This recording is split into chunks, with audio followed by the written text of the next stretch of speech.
fly is? Yeah. Well, you point out the fly to me and then I'll tell you what it is. It's so small, it's like a little black speck. I've got me. Oh, those are the best things. Yeah. You can't eat them with the paper and newspaper or... Believe it or not, I've got one of them from my mother-in-law. So the only thing I've got from my mother-in-law's house is that. I want to try and get another one. Every one of them sort of thing. I don't know where they sell them. I've never seen them for sale. It's marvellous, really. Yeah. You can get a paper and all of a sudden go bang. Well, the thing I like about it is you can eat hard without breaking something. You know, if you got like a newspaper or whatever, I know, I've been... you break. Do you get them though, Joan? Is your speed up to? Are you up to speed without catching them? Oh, they're fast. They are fast, aren't they? These ones, it's like... I've got this though. Yeah. I think there's one there. Don't do that. Yeah. Please. No, I wasn't going to spray it. I'm just saying those are tiny, aren't they? Yeah. Well, what happens, you see? I haven't got my bag here. Yeah. It's flying around. And what happened was, I get bags, and I put all our paper and our rubbish. You see, like that bag there. Yeah. And on his chair, he's got bags hanging because he Coughs. He puts them in there. Then I'll get rid of them. Yeah. But when we go in the front room and he takes an apple and an orange in with him, the peel he puts in that bag, and I emptied it, not thinking. I emptied it into the big bag to chuck out. And when I opened this bag, wow, full of flies. Full of flies. Can't get rid. Every night I go to bed, I spray that with fly killer. Yeah. This with fly killer. I've almost run out of fly killer. The heat is the problem as well, isn't it? Because whatever you put in, if it's like I have banana skins, and whenever I actually, like today was bin day, banana skins in there. My black bag is horrible. It's all sweaty. You know, because of the heat and in effect the bananas and whatever I'm throwing in here is composting in effect. Yeah. And it's just a horrible bag to put away. I always think the bin men earn their money. Because the stuff like I've put out there and I've gone, oh, I never want to see that again, you know? Yeah, well, I'm in charge of all that. This is... Yeah. It's fine. My dad said to me when I was young, he said, become a big... Yeah, look. Yeah. Oh. Do you need tissue, Clive? Oh, there it is. Oh, that's why I've got this at the side of me. Very good. There you go, let's make sure there's one poking up. There you go. Yeah, getting to the end. That's why I get 2 boxes. Every week sort of thing. I've got one here, one there, one in the front room, one in his bedroom. But you didn't have one right near him. What you got to do is put it in that little bag. Yeah, well, usually I'll get hold of this and I'll go like that. Yeah, I'm terrified of your glasses, so I'll take your word for it. I could see glasses of very diluted whiskey flying across the room. Did you save a couple of Crispies for me? I don't have a packet, I just have a... You nick his. So you steal Clive. So fundamentally, when you were saying that Clive used to nick everyone's cigarettes... No, he steals mine. Does he? Well, I know he used to nick... These are all mine, not his. Didn't he actually just used to eat the tops of the cornetto? Who has the tops of the cornetto? I do. You do. And then It's got nuts on it, and you don't like nuts. It's a real punishment, I bet you think, don't you? No, I'll eat the best bit. I look at it every day. Oh yeah. It's funny. I went out with my great niece. Oh, you can tell you're getting old the moment relatives start becoming great. You know, when you're a great uncle. Yeah. You know, so she's only 5, and my boys are near 18 and 19, and obviously don't want to know. So I went round my sister's the other day, and my niece, a great niece, was there, and she's only 5, and her mum is working at home. And so I said, oh, do you want to come out with me? So I had a dog, and I took her out, and the thing is, I would say this, is I love, in some ways, I don't know if it's just blokes, but what I miss about going out with my children is they were enthusiastic and wanted to go to places. Near they're 18 and 19, they don't want to go out at all. You know, they just don't want to spend time with you, really. But you got a 5-year-old, and fundamentally, it's like it's all new to them again. You know, when you're going out and they're excited just to be going out, sort of thing. Of course, I know that her parents, like all of us, the novelty wears off.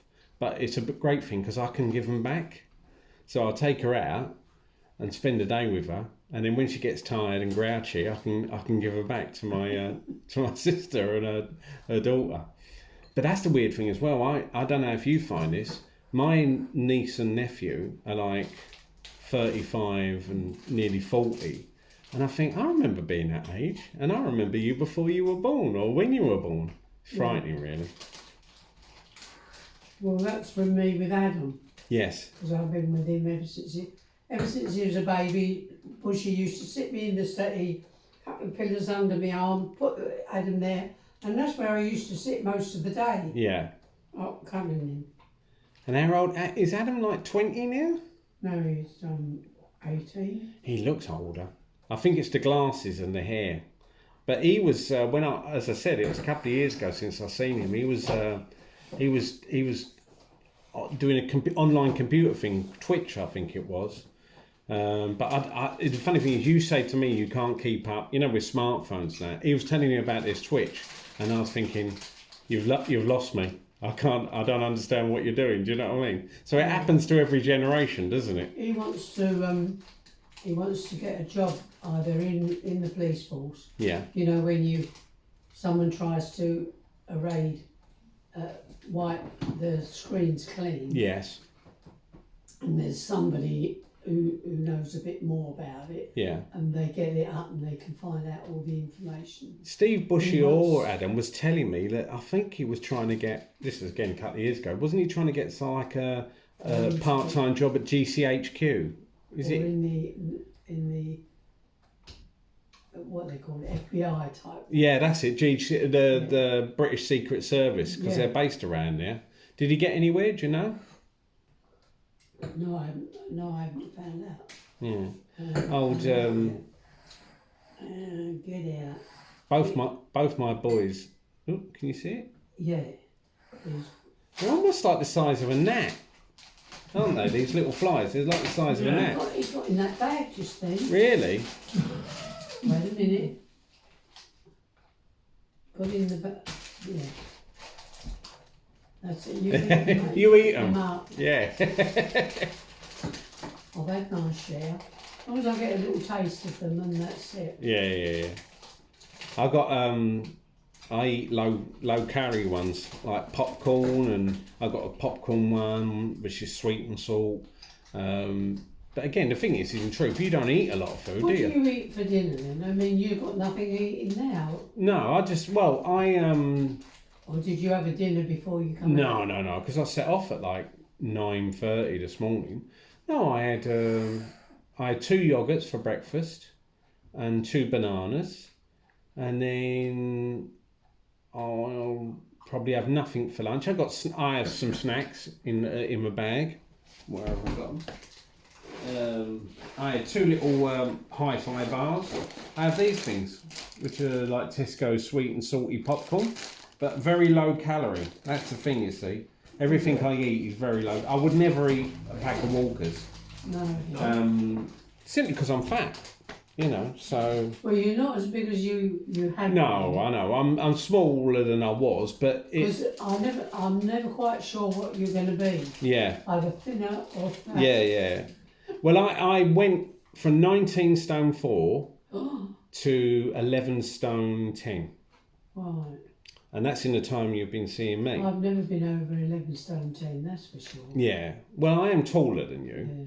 And of course, I'm staying the same, but you're shrinking. So fundamentally, you must be about 4'11" there, Joe. But I do know this: people, when you lose weight, say, "Are you taller?" Because when you're fat, for whatever reason, you look short, but when you go thin, you look taller. Yeah, I know. I noticed that with all the people you see pictures. I think, oh, she's small. Yeah. And she's fat. Yeah. She's small. She can't grow up that way. Yeah. But Deborah's trying to lose weight, but she's gone to the gym, so she's joined the gym. But it's hard because she still suffers badly with migraines. Today, I left her. She's in bed with a migraine, and she's had it for like 24 hours. I mean, I know what they're like because I used to have that when I first knew. Yeah. But I put that down a lot to my smoking. Yeah. I was 60 a day. Yeah. And well, you've both done well for ex-smokers. When did you give up, Joan? I gave up when I was about 38, 40. Oh, okay. I went to St Thomas's Hospital Yeah. to have a kidney out. Yeah. And in that week, the doctor said, I'll see you so-and-so week. I said, I can't. He said, why is that? I said, because I'm booked up to go on holiday that week. He said, you go on holiday, enjoy your holiday, and we'll see you the Monday you come back. So I went up on the Monday into the hospital, and of course I had my duty free and his duty free because he had given up smoking the year before. Yeah. And so I had all these hundreds of cigarettes, took them in there, and in them days you were allowed to smoke in the day room, not in your bed, in the day room. And I used to go in the day room and I used to get through 60 bags a day. Wow. I mean, I used to smoke 40 a day. Never smoked a fag. And never been tempted? Well, it was hard, first of all. Yeah. It also, you can't seem to talk, you know what I mean? When you're smoking, you're talking, there's a crowd of you, isn't there? You know, you're all puffing and that. Well, that's the thing is, it was a sociable thing. Yeah. I liked it because I often found that the people that smoked were more sociable than people that didn't smoke. Yeah. Because you were more down to earth. You would bum a fag from someone, or you would I would often go to, like, if you went to a party or even work events, if you went outside to where the smokers were, they were always more friendly than the people that didn't smoke. It was almost like being part of a club, you know? Yeah, you can see them all round together. Yeah. And that's what got me when I come out of the pub, and we went to a pub. Yeah. And we had a drink, and I could see all the people smoking. I was still like a bit that way, but then afterwards... I could smoke now. I'm not saying I would, because it's been... but you'll be hooked. Yeah. So I wouldn't have one, you know. No. I always envied those people that could smoke socially. You know, not smoke, and then go to a pub, have a drink, and just have one or two fags. But then the point is, a lot of it is if your partner smokes and you don't. Yeah. You're in the atmosphere still. Yeah. So did you stop at the same time? No, he stopped a year before me. Oh, okay. Yeah. And that helped. That helped when you gave up. Well, it helped him anyway. Yeah. Did you find it hard, Clive, when Joan was still smoking? Smoking was. I started smoking as a teenager, really. Yeah. It was. I was 15 when I started. Everybody else smoked. We all smoked, you know. Yeah. And then there was the cancer care come about, and everybody was frightened of dying over with cancer, with smoking, and some of us stopped it a bit, and then started a bit, you know, stuff like that. But eventually, I knocked it off. And before I went into hospital, I wasn't well, and they called the doctor in, and the doctor come and I was taken into hospital, and they thought it was my heart. I had something wrong with my heart. Yeah. Because I've always been. They found it then. I've always been a poorly girl. Yes. I can't remember. One turn I remember laying in the bed, and there was this big round piece of wood with a hole in it, and the feet of the bed, the end of the bed. So my bed was up like that, my feet in the air. Don't know what that was all about, but anyway. One of your ailments.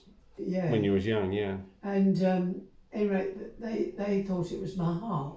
So I went into this hospital. It was only just down the road from where I lived, actually. And when I come out, the doctor said, "It's not your heart, it's your kidney. You've got a bad kidney." So he put me up to see someone. They said you've got to go on antibiotics for the rest of your life. Yeah. I said, no, I can't have that. Well, what I didn't realise at the time, his mother only had one kidney. And he never told me that, not until after, when I went and I said I was frightened that I would die. Yeah. He said, well, I'll tell you now, my mother, she was 80 when she had Her kidney removed. She had a kidney out and she's 80 now. He said, so you won't die. Yeah. But it's got to take the kidney away. Have you always had to take medicine since you had your kidney taken out? Or have you had to live a different lifestyle since you had your kidney taken out? Well, I have to have it checked every now and again. Yeah. They check it and see, make sure I'm okay. Yeah. But it hasn't altered your life? Not that I noticed. No. I had a big scar from here. I have got a scar from here right round. Yeah, I was worried then you was going to show me. No.